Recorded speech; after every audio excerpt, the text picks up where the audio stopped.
Hello everyone, welcome to Eklavya Snatak and I am Sachin. और आज की इस वीडियो में मैं आप सभी को बीए प्रोग्राम सेमेस्टर 2 से जो आपका सब्जेक्ट है मिडेवल सोसाइटीज या फिर मध्ययुगीन समाज, इसका वन शॉट में जितना भी आपका सिलेबस बनता है और इसमें जो इंपॉर्टेंट क्वेश्चन आंसर्स बनते हैं आपके सिलेबस में से जो आपके एग्जाम में मोस्ट प्रोबेबली आ सकते हैं वो करवाने वाला हूँ। और ये हिंदी मीडियम में वीडियो है, बहुत जल्द आपको इंग्लिश मीडियम में भी यही वीडियो मिलने वाली है। तो चलिए वीडियो को स्टार्ट करते हैं। सबसे पहले आप सभी को बताना चाहूँगा, अगर आपकी कोई क्वेरी है तो आप मुझे इंस्टाग्राम पे मैसेज कर सकते हैं। मेरा यूज़र नेम आप सभी के सामने दिया हुआ है।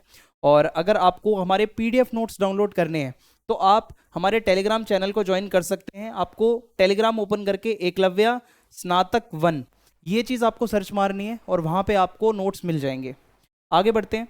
तो सबसे पहला जो सवाल है हमारे सामने वो ये है कि पश्चिमी यूरोप में सामंतवाद के उद्भव और विकास का मूल्यांकन करें। मींस जो यूरोप का पश्चिमी वाला हिस्सा था वहां पे सामंतवाद कैसे आया, उसका किस प्रकार से विकास हुआ, ये आपसे पूछा जा रहा है। तो सबसे पहले आप यहाँ पे देखिए कि सामंतवाद क्या है। तो देखो, सामंतवाद इंग्लिश में जिसको हम फ्यूडलिज्म कहते हैं, हिंदी में इसको आप सामंतवाद कहते हो। ये शब्द जो है ये जर्मन शब्द फ्यूड से आया है। ठीक है, सामंतवाद को इंग्लिश में फ्यूडलिज्म कहते हैं और फ्यूडलिज्म में जो फ्यूड वर्ड है वो जर्मन वर्ड से आया है, फ्यूड से, जिसका मतलब होता है भूमि का टुकड़ा। तो होता क्या है कि इसमें एक ऐसा समाज होता है जहाँ पे क्या होता है, ये खासकर ये सामंतवादी व्यवस्था आपको मध्य फ्रांस में देखने को मिलती है, बाद में इंग्लैंड में, धीरे धीरे दक्षिणी इटली में। तो ये धीरे धीरे यूरोप के पश्चिमी जो देश हैं वहाँ पे ये व्यवस्था फैलने लगी थी। सामंतवाद मध्ययुगीन यूरोप में प्रचलित एक ऐसी राजनीतिक व्यवस्था है जहाँ सेवा और वफादारी के बदले भूमि दी जाती थी। अब इसमें होता क्या है, मान लो राजा है और उसके नीचे उसका कोई आप समझ लो कोई अभिजात है, उसके भी नीचे कोई लोग होंगे जो युद्ध वगैरह लड़ते होंगे। तो ये राजा क्या करेगा, ये भाई इसको अगर सैन्य सेवा चाहिए तो ये किसको बोलेगा, इन अभिजात लोगों को बोलेगा। और ये अभिजात वर्ग के लोग क्या करेंगे, ये जो नीचे वाले लोग हैं जो युद्ध लड़ते हैं इनको बोलेंगे कि आप अपनी सेवा दो सेना में और हम आपको बदले में क्या देंगे, जमीन का टुकड़ा देंगे। ठीक है, तो यही व्यवस्था है कि आपसे सैन्य सेवा ली जाएगी, बदले में आपको सैलरी या फिर पैसे की बजाय जमीन का टुकड़ा मिलता है। तो इसी को कहा जाता है सामंतवादी व्यवस्था। तो पश्चिमी यूरोप में सामंतवाद का उद्भव एक जटिल, यानी कि बहुत ही ज्यादा धीरे धीरे धीरे धीरे ये जो व्यवस्था है ये आई थी यूरोप में और बहुत धीरे धीरे इसका विकास हुआ, खासकर 9वीं और 12वीं शताब्दियों के बीच में। तो आपके सामने एक स्ट्रक्चर दिखाता हूं। सबसे टॉप पर है राजा, जिसको आप कहते हो किंग। फिर उसके बाद आता है नोबिलिटी, नोबिलिटी या फिर इसको आप अभिजात वर्ग भी कह सकते हैं। ठीक है, अभिजात वर्ग। फिर उसके बाद आते हैं नाइट्स।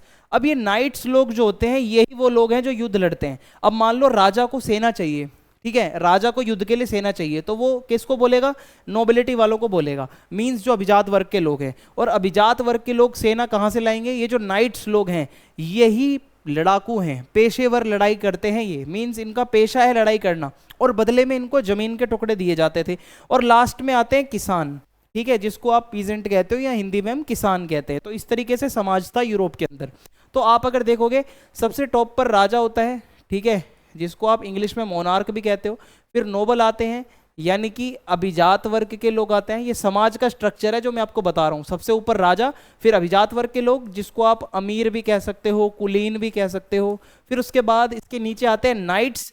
नाइट्स को बहुत जगह पर वेसल्स भी लिखा जाता है, ठीक है। और उसके बाद जो नीचे और लोग आते हैं उसमें व्यापारी हो जाएंगे, कृषक हो जाएंगे और शिल्पकार हो जाएंगे। उससे और नीचे जाओगे तो कृषि दास भी होते थे, ठीक है, सर्फ भी होते थे, मीन्स खेती करवा के इनको पैसे भी नहीं मिलते थे, ऐसे भी लोग थे यूरोप के अंदर। अब हम आगे बढ़ते हैं। जो जमींदार होते हैं या जिनको लॉर्ड कहा जाता है, उन्होंने वफादारी, सैन्य सेवा और कर्तव्यों के बदले वेसल्स को जमीन या फिर जागीर दी। यानी कि जो लॉर्ड होते थे, ठीक है, जैसा कि मैंने अभी आपको पीछे बताया, या जो अभिजात वर्ग के लोग होते थे, वो अपने से नीचे वाले जो वर्ग के लोग हैं जो सैन्य सेवा दिया करते थे, उनको सैन्य सेवा के बदले में वो जमीन दिया करते थे, ठीक है, जमीन या जागीर दिया करते थे। तो सबसे पहले क्या होता है, सम्राट आता है, सम्राट के बाद लॉर्ड आएगा या जिसको अभिजात वर्ग के लोग कहते हैं। फिर नाइट्स आते हैं जो युद्ध लड़ते थे। फिर किसान या फिर सर्फ जो कि खेती का काम करते थे या फिर कृषि दास के रूप में काम करते थे। अब हम आगे बढ़ते हैं। तो लॉर्ड्स क्या है, वेसल्स को सुरक्षा और भूमि प्रदान करते थे। यानी कि जो अभिजात वर्ग के लोग हैं उनका काम क्या था, जो वेसल्स हैं, जो नाइट्स हैं, जो लड़ाके हैं, उनको वो क्या करते थे, उनकी सेवा के बदले भूमि प्रदान करते थे और उनकी सुरक्षा भी करते थे। और जो वेसल्स होते थे या फिर जो नाइट्स लोग होते थे वो अपने स्वामियों को सैन्य सहायता देते थे। जब जरूरत पड़ती थी तो भाई यही लोग युद्ध में जाते थे और वित्तीय भुगतान जैसे कर या किराया और सलाह की पेशकश भी करते थे। तो इस तरीके से ये अपने स्वामी या फिर अपने लॉर्ड के प्रति बहुत ज़्यादा वफादार रहते थे। तो भूमि धन और शक्ति का प्राथमिक स्रोत थी। यानी कि जो जमीन है, टोटल सामंतवादी व्यवस्था में जमीन का ही सारा रोल होता है। तो जमीन से ही सारी पावर थी, ठीक है, सारा पैसा था। तो स्वामित्व जो है वो पूरी तरीके से तो नहीं होता था लोगों के पास। स्वामित्व का मतलब होता है मालिकाना हक। तो होता क्या था, यह उच्च रैंकिंग वाले लॉर्ड्स द्वारा प्रदान किया गया था और सामंती दायित्वों के उल्लंघन के लिए इसे वापस लिया जा सकता था। अब मान लो किसी लॉर्ड ने आपको जमीन दे दी है ना, आपने सैन्य सेवा दी और बदले में आपको जमीन मिल गई, लेकिन अगर आपने सामंतवादी नियमों का उल्लंघन करा तो आपसे वो जमीन छीनी भी जा सकती है। तो ये चीज भी होती थी, तो आपको इसके लिए भी तैयार रहना पड़ेगा। अब क्या है, एक कृषि संपदा यानी कि जागीर। अब जागीर का मतलब होता है एक जमीन का टुकड़ा। अब उस पर खेती ही होती थी जो एक लॉर्ड द्वारा संचालित होती थी।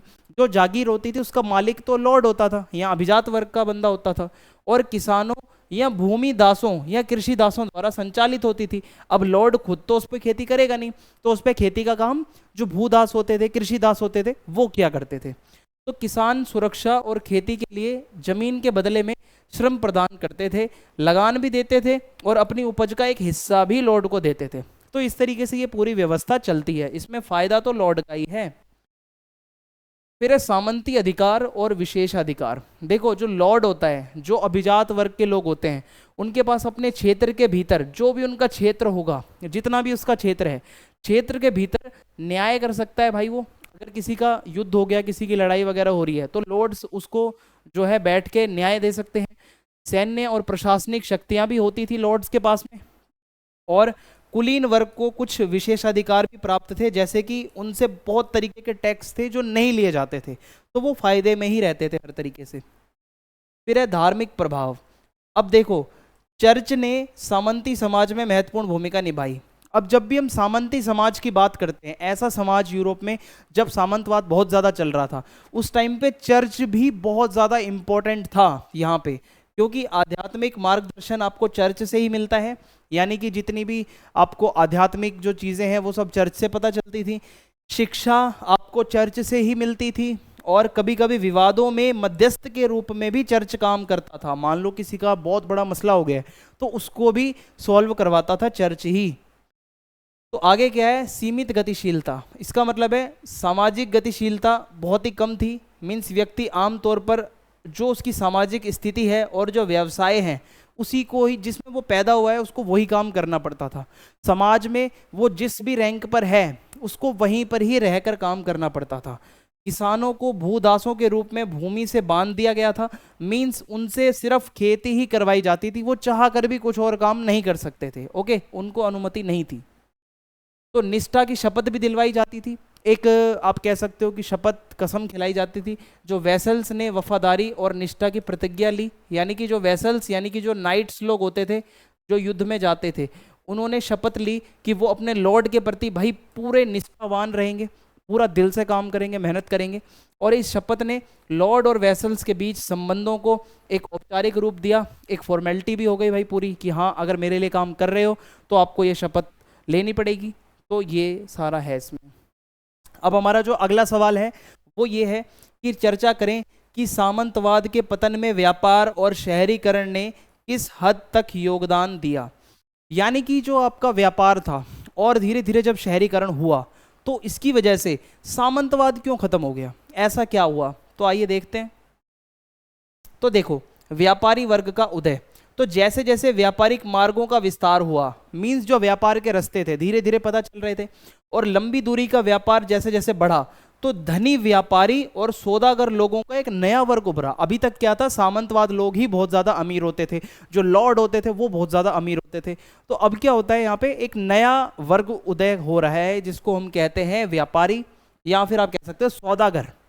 तो इन व्यापारियों ने अक्सर पारंपरिक सामंती पद्धतियों क्रम को चुनौती दी। मींस जो एक स्ट्रक्चर बना हुआ था समाज में, जहां सामंतवाद बहुत ज्यादा फैला हुआ था, सामंत लोग बहुत पावरफुल थे, तो उन लोगों को व्यापारी लोगों ने चुनौती दी, क्योंकि भाई ये सामंतवादी जो लोग होते थे उनसे भी ज्यादा अमीर थे। आगे बढ़ते हैं। जागीर व्यवस्था का कमजोर होना। अब होता क्या है, जैसे जैसे व्यापार बढ़ा तो जागीर व्यवस्था खत्म होने लगी, यानी कि सामंती व्यवस्था खत्म होने लगी, क्योंकि जहां पर सामंती लॉर्ड जो हैं वो विशाल कृषि संपदा को नियंत्रित करते थे। जैसे जैसे किसान व्यापार और वाणिज्य में ज़्यादा शामिल होने लगे तो उन्होंने जागीर व्यवस्था द्वारा लगाए गए दायित्वों और प्रतिबंधों से अधिक स्वतंत्रता की मांग करी। अब किसानों को तो बांध रखा था भाई सामंती व्यवस्था में, वो उनको ज़्यादा फ्रीडम नहीं थी। लेकिन जैसे जैसे किसान लोग जो हैं वो व्यापार की तरफ जब जाने लगे तो उनको थोड़ी सी फ्रीडम महसूस हुई, तो उनको अब जागीर व्यवस्था बेकार लगने लगी। आगे बढ़ते हैं। शहरों का उदय। देखो, कस्बों और शहरों के विकास ने लोगों को सामंतवाद की बाधाओं से बचने और नई आर्थिक गतिविधियों को आगे बढ़ाने में अवसर प्रदान करा। अब जैसे जैसे धीरे धीरे शहरों का विकास होता है तो आपको पता है नए नए तरीके के रोजगार भी वहां पे आपको मिलेंगे। ठीक है, तो ऐसे में जो लोग सामंतवादी व्यवस्था में जकड़े हुए थे तो उनको एक नई अपॉर्चुनिटी मिली और शहर जो है वो वाणिज्य, उद्योग, नवाचार के केंद्र बन गए। मीन्स शहरों में व्यापार भी होने लगा, ठीक है, ट्रेड एंड कॉमर्स होने लगा और फैक्ट्रियां बहुत ज़्यादा विकसित होने लगी। ठीक है, तो इसकी वजह से व्यापारी लोग हो गए, शिल्पकार हो गए, पेशेवर लोग जितने भी थे वो सारे के सारे लोग शहरों की तरफ जाने लगे, तो इस वजह से भी सामंती व्यवस्था कमजोर पड़ गई। आर्थिक शक्ति में बदलाव। देखो, शहरी केंद्र आर्थिक गतिविधि के केंद्र के रूप में तेजी से बढ़ रहे थे, जिससे कि सामंतवाद जो था वो कमजोर होने लगा, क्योंकि सामंतवादों की मतलब सामंतों की पकड़ शहरों में कम थी, गांवों में ज्यादा। तो शहरी क्षेत्रों में धन और शक्ति की आप अगर कह सकते हो कि मतलब जो है गिरावट आ गई। लॉर्ड जो होते थे या फिर जो सामंत होते थे उनकी शक्ति कम पड़ने लगी शहरों के अंदर, और उनसे भी अमीर अमीर कई लोग आ गए। तो इसकी वजह से क्या है कि धीरे धीरे सामंतवादी व्यवस्था कमजोर हुई। सामाजिक गतिशीलता। अब ये देखो, शहरीकरण जब हुआ, मीन्स ज़्यादा से ज़्यादा जब शहरों का विकास होने लगा, तो ऐसे में क्या होता है कि सामाजिक गतिशीलता बहुत ज़्यादा हुई। मीन्स लोग अपने जो रैंक, मान लो कोई नीचे के रैंक का है, उसको वही काम अभी तक सौंपा गया था, लेकिन अब उसको नए अवसर मिल रहे हैं समाज में काम करने के, तो अब वो नया नया भी काम करने लगा। ठीक है, तो इस गतिशीलता की वजह से भी सामंतवाद के जो कठोर नियम थे, लोगों को जो एक तरीके से जकड़ा हुआ था, लोगों को बहुत फ्रीडम महसूस होने लगी जब लोग अपनी क्षमता को यूज करते हुए नए नए कामों को करने लगे। अब हमारा अगला सवाल है, मध्ययुगीन यूरोप में चर्च और समाज के बीच संबंधों पर चर्चा करो। तो मध्ययुगीन यूरोप जो था हमारा, उसमें चर्च, और इसके बाद हम समझते हैं कि क्या है। देखो भाई, जब आप मध्ययुगीन यूरोप के बारे में पढ़ते हो तो चर्च इसमें बहुत ही इंपॉर्टेंट प्लेयर है, क्योंकि वो पूरे समाज को कंट्रोल कर रहा है। चर्च एक तरीके से राजा को भी कंट्रोल करता था। ठीक है, तो चर्च के बहुत सारे यहाँ पे रोल हैं जो मैं आपको इस टॉपिक में समझाने वाला हूँ। तो चलिए वीडियो को आगे बढ़ाते हैं। तो देखिए, आध्यात्मिक अधिकार। देखो, चर्च के पास ईश्वर और लोगों के बीच मध्यस्थ के रूप में एक शक्ति थी। चर्च ये बोलता है कि जो जीसस है, जो बीच के एक तरीके से मीडिएटर हैं, वो चर्च के ही लोग हैं, वो ऐसा कहते हैं। एक तरफ जीसस है, एक तरफ आम आदमी है, उसके बीच की जो कड़ी है वो चर्च है, ऐसा बताया जाता था। और बेनेडिक्टिन और सिस्टेरियन, ये कुछ ऐसे मतलब मठ है, ठीक है, जैसे मठवासी आदेशों ने ईसाई धर्म के प्रसार में महत्वपूर्ण भूमिका निभाई। ये ऐसे दो मठ हैं जहाँ से बहुत ज़्यादा भिक्षु आए, बहुत ज़्यादा बड़े बड़े स्कॉलर्स आए, जिन्होंने ये ईसाई धर्म का प्रचार प्रसार ज़्यादा से ज़्यादा किया। ठीक है, तो इस तरीके से ये चर्च दिखते हैं जो आपको दिख रहा है पीछे से। ठीक है, ये कुछ उस टाइम के चर्च थे, आप इसमें देख सकते हो मेहराब बनी हुई है, इसका पूरा आर्किटेक्चर आपको देखने को मिल रहा होगा मेरे पीछे। अब आगे बढ़ते हैं। चर्च ने धर्मनिरपेक्ष शासकों के साथ अपने घनिष्ठ संबंधों के माध्यम से महत्वपूर्ण राजनीतिक शक्ति का प्रयोग किया। मींस अब जो चर्च होता था वो राजा के साथ ज़्यादा से ज़्यादा क्लोज कॉन्टैक्ट बनाने लगा। ठीक है, और पोप और बिशप, अब ये दो लोग ऐसे होते हैं जो चर्च में बहुत टॉप पर होते हैं, ये समझ लो सबसे बड़ी रैंक होती है, पोप और बिशप। ये अक्सर राजनयिक भूमिका निभाते थे। अगर किसी भी राज्यों के साथ बातचीत करनी है या बड़े बड़े राजाओं के साथ बातचीत करनी है तो चर्च का प्रतिनिधि पोप या फिर बिशप ही होता था।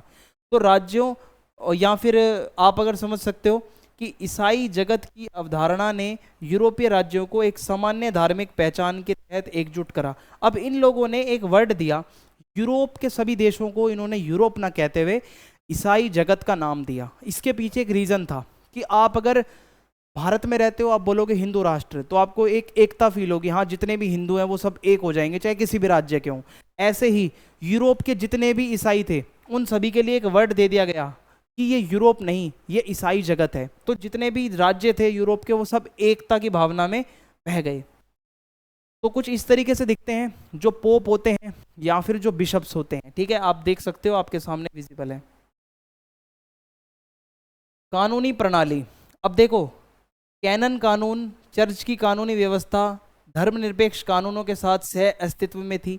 मीन्स एक तो राज्य के कानून होते हैं, दूसरा चर्च के भी अपने कानून थे, विवाह से रिलेटेड, विरासत से रिलेटेड, नैतिकता से रिलेटेड, जीवन के अलग अलग पहलुओं से मतलब आप कह सकते हो कि जो डेली लाइफ के हमारे नियम कानून होते हैं वो चर्च बनाता था। चर्च अदालतों का पादरी वर्ग पर अधिकार क्षेत्र था और वे नैतिकता और विधर्म से संबंधित मामलों में धर्मनिरपेक्ष अदालतों को भी प्रभावित कर सकते थे। अब बहुत सारे मामले ऐसे होते हैं जो राज्य की अदालतों में जाते थे और कई मामले ऐसे होते हैं जो सिर्फ और सिर्फ चर्च की अदालत में ही आते थे और उसके अंदर जो पादरी लोग होते हैं वो ही अपना डिसीजन दिया करते थे। ठीक है, आगे बढ़ते हैं अब हम। शिक्षा और सीखना, अब चर्च जो है वो एजुकेशन का भी सेंटर होता है। ठीक है, चर्च में आपको बहुत कुछ सीखने को भी मिलता था। पादरी और विद्वानों को प्रशिक्षित करने के लिए कैथेड्रल स्कूल्स होते थे। बाद में ऑक्सफोर्ड और पेरिस जैसे बड़े बड़े यूनिवर्सिटीज़ भी बनाई गई जहाँ पे पढ़ाई करवाई जाती थी ईसाई धर्म के बारे में। और जो मठ होते हैं, मठ का मतलब यही है मोनेस्ट्री, जहाँ पे जो बुद्धिस्ट कह रहा हूँ, जो भिक्षु होते हैं वो लोग रहते थे। तो मठों ने प्राचीन पांडुलिपियों को संरक्षित कर रखा था। पांडुलिपि यानी कि पुराना जो भी लिखित में होता है इतिहास, उसको मठों के अंदर रखा जाता था, उसकी कॉपीज वगैरह लिखवाई जाती थी, जिससे कि ये जो ईसाई धर्म का ज्ञान है ये और ज़्यादा फैला।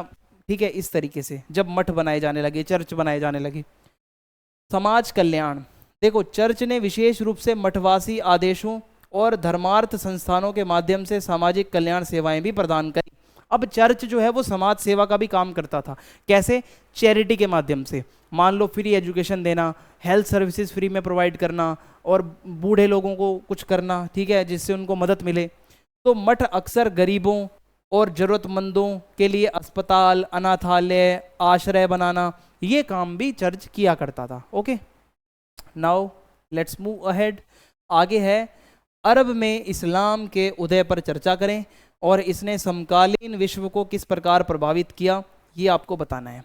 तो अरब प्रायद्वीप, अरब क्षेत्र के अंदर कैसे इस्लाम आया, ये हमें समझना है। तो देखो सबसे पहले आपके सामने ये हमारी धरती है, ठीक है, ये हमारा ग्लोब है। अब यहाँ पे आपको जो जितना ग्रीन कलर में दिखाई दे रहा है ये आपका अरब का क्षेत्र है, ठीक है, ये अरेबिक क्षेत्र है, जितना भी आपको नज़र आ रहा होगा इसको हम कहते हैं अरब। यहीं से इस्लाम का उदय हुआ, यहीं से इस्लाम इंडिया में आया, यहीं से इस्लाम अमेरिका, यूरोप, चाइना, अफ्रीका, इधर उधर पहुंचा। ठीक है, तो मेन जो सेंटर है इस्लाम के ओरिजिन का वो आप कह सकते हो अरब ही है। आगे बढ़ते हैं अब हम। अरब में इस्लाम का उदय, तो सबसे पहले यहाँ पे एक वर्ड आता है पैगंबर मोहम्मद। तो इस्लाम की शुरुआत 7वीं शताब्दी की शुरुआत में पैगंबर मोहम्मद द्वारा की गई, क्योंकि उन्होंने बताया मुझे एक ऐसा रहस्य पता है जो अल्लाह ने मुझे बताया है और मुझे अपने दूत या अपने मैसेंजर के रूप में यहाँ पे भेजा है। और उन्होंने एक ईश्वरवाद का प्रचार करा, मीन्स एक ही ईश्वर है, ठीक है, और वो ईश्वर अल्लाह है, ठीक है, और उसको फॉलो करो जो मैं बताता हूँ और नैतिकता की भावना रखो। अच्छी अच्छी बातें बताई इन्होंने। और अरब में धीरे धीरे इस्लाम फैला। तो शुरुआत में मक्का में उनको बहुत विरोध का सामना करना पड़ा पैगंबर मोहम्मद को। मक्का में जो लोग ऑलरेडी मूर्ति वगैरह की पूजा करते थे उन्होंने बहुत ज़्यादा विरोध किया उनका। तो फिर मोहम्मद और उनके अनुयायी जो भी उनके फॉलोवर्स थे उन्होंने 622 ईस्वी में मदीना की यात्रा करी। मक्का से मदीना की यात्रा हुई और इस यात्रा को हिजरा भी कहा जाता है इस्लामिक कैलेंडर के अकॉर्डिंग, ठीक है।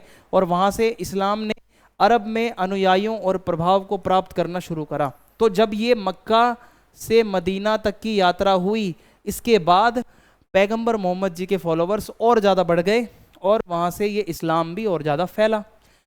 एकीकृत अरब प्रायद्वीप। अब होता क्या है, 632 ईस्वी में पैगंबर मोहम्मद की मृत्यु के समय तक अरब प्रायद्वीप के ज़्यादातर हिस्सों में इस्लाम आ चुका था। जो जितने ज़्यादातर लोग थे वो इस्लाम को अपना चुके थे, और विभिन्न जनजातियों और समुदायों में एक ही विश्वास था, भाई अब हम इस्लाम के बंदे हैं, अब हम इस्लामिक हैं। तो इससे क्या है कि इस्लाम एक राजनीतिक शक्ति भी बन गया। खलीफा की व्यवस्था, अब यहाँ से समझते हैं, जब पैगंबर मोहम्मद की मृत्यु हो गई तो ये पैगंबर मोहम्मद क्या है कि भाई आप समझ लो सबसे टॉप पर थे इस्लाम में। अब अगर इनकी डेथ हो जाती है तो अगला उत्तराधिकारी कोई तो होगा, तो उत्तराधिकारी को खलीफा कहा गया। जो भी अगला बंदा आएगा वो खलीफा कहलाएगा। तो खलीफा को ही समुदाय का प्रमुख माना गया। जितना भी ये इस्लामिक समुदाय है इसका जो मेन प्रमुख होगा वो खलीफा कहलाएगा, ऐसी बात चलती है। बाद में ये धार्मिक और राजनीतिक पद भी बन गया। तो खलीफा का जो पद था ये धीरे धीरे धार्मिक तो बना ही बना, ये राजनीतिक पद भी बन गया, और जो कि इस्लाम धर्म का संचालन करने लगा। मीन्स इस्लाम धर्म अब किसके हाथों में था, खलीफा के हाथों में। तो 632 ईस्वी से 661 ईस्वी तक टोटल 4 खलीफा हुए। सबसे पहले अबू बकर, फिर है उमर, उस्मान और अली। ये 4 खलीफा हुए थे इस्लाम धर्म के अंदर। आगे बढ़ते हैं अब हम। अरब से परे विस्तार। अब अरब क्षेत्र में तो आपने समझा इस्लाम फैल चुका है। मोहम्मद की मृत्यु के बाद रशीदून खलीफाओं जैसे कि पहले 4 उत्तराधिकारियों ने क्या करा, सैन्य अभियान चलाए और इस्लाम को अरब से भी दूर दूर तक फैलाने की कोशिश करी, जिसके कारण इस्लाम बहुत तेजी से फैलने लगा। और एक सदी के भीतर भीतर फारस, बाइजेंटाइन, उत्तरी अफ्रीका, स्पेन, यहाँ तक इस्लाम फैल चुका था। आगे बढ़ते हैं। इस्लामी सभ्यता का प्रसार। अब यहाँ पे देखिए क्या होता है कि इस्लाम तेजी से, ठीक है, इस्लाम जो है यहाँ पे तेजी से विस्तार करता है और इस्लामी सभ्यता का भी ज़्यादा से ज़्यादा प्रचार प्रसार होने लगता है। जो इस्लामिक लोगों का कल्चर है, जो उनकी लैंग्वेज है, जो उनका खाना पीना है। तो इस्लामी विद्वान जितने भी थे उन्होंने गणित, खगोल विज्ञान, चिकित्सा और दर्शन शास्त्र वगैरह के क्षेत्र में बहुत बड़ा योगदान दिया। इन सभी टॉपिक्स पे उन्होंने बहुत सारी किताबें वगैरह भी लिखी, बहुत विद्वान हुए इस्लाम धर्म में। राजनीतिक विरासत की बात करें तो जो इस्लाम के अंदर खलीफाओं ने विशाल साम्राज्य बनाया, इस्लाम को एक राजनीतिक शक्ति बनाया और बहुत दूर दूर तक कब्जा कर लिया, जिन्होंने सदियों तक मध्य पूर्व, उत्तरी अफ्रीका, यूरोप के कुछ हिस्सों में भी जो है शासन करा खलीफाओं ने। सांस्कृतिक और कलात्मक योगदान क्या है इनका, देखो जो हमारी जियोमेट्रिकल डिज़ाइंस होते हैं, अरबी में जो सुलेख वगैरह लिखे जाते हैं, ठीक है, बहुत सुंदर सुंदर कालीग्राफी होती है, वो इसमें आपको इस्लामिक कला देखने को मिलती है। जो वास्तुकला होती है, मींस जो आर्किटेक्चर होता है, उसमें आपको इस्लामिक कला देखने को मिलेगी।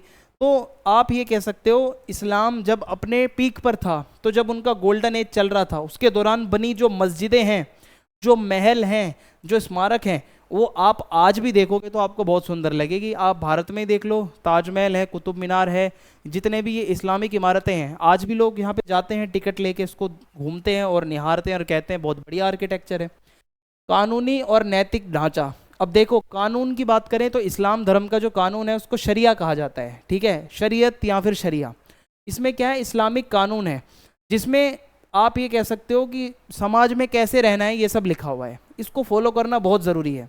और इसके अलावा कई इस्लामिक देश हैं जो प्रॉपर शरिया के ही अकॉर्डिंग चलते हैं, उनका कोई संविधान वगैरह नहीं है। ये समझ लो कि इस्लाम धर्म का संविधान ही है ये। अगला सवाल, मध्ययुगीन चीन में धार्मिक परंपराओं और प्रथाओं पर चर्चा करो। तो आपका मध्यकालीन जो चाइना था, तो अगर अब हम अगले क्वेश्चन की तरफ चलते हैं तो आइए देखते हैं इसमें क्या है।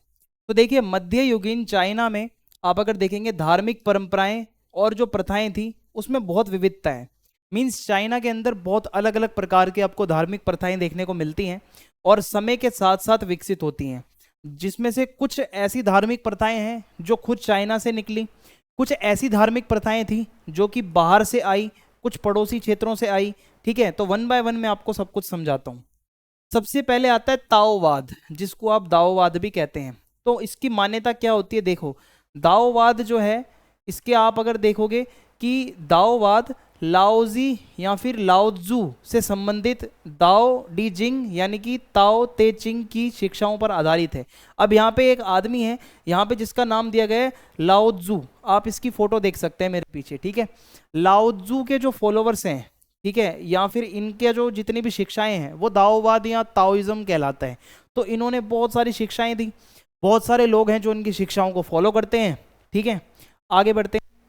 तो है क्या, दाओवादी प्रथाओं में ध्यान लगाना और अमरता या फिर लंबी आयु प्राप्त करने के उद्देश्य से अनुष्ठान करना, ठीक है। पूरे चाइना में दाओवादी मंदिर, मठ और आश्रम भी बनाए गए और दाओवादी पुजारियों ने धार्मिक और सामाजिक जीवन में महत्वपूर्ण भूमिका निभाई। तो ये दाओवाद बहुत सिंपल सा था, मैंने आपको समझा दिया है। अब अगर हम आगे बढ़ेंगे तो चाइना में बौद्ध धर्म ये भी बहुत ज़्यादा फैला हुआ है। हालांकि बौद्ध धर्म भारत से ही आया है। तो बौद्ध धर्म आप अगर देखोगे, हान राजवंश जो कि 206 ईसा पूर्व से लेकर 220 ईस्वी तक था चाइना में, उसके दौरान रेशम मार्ग के माध्यम से भारत से चाइना में आया।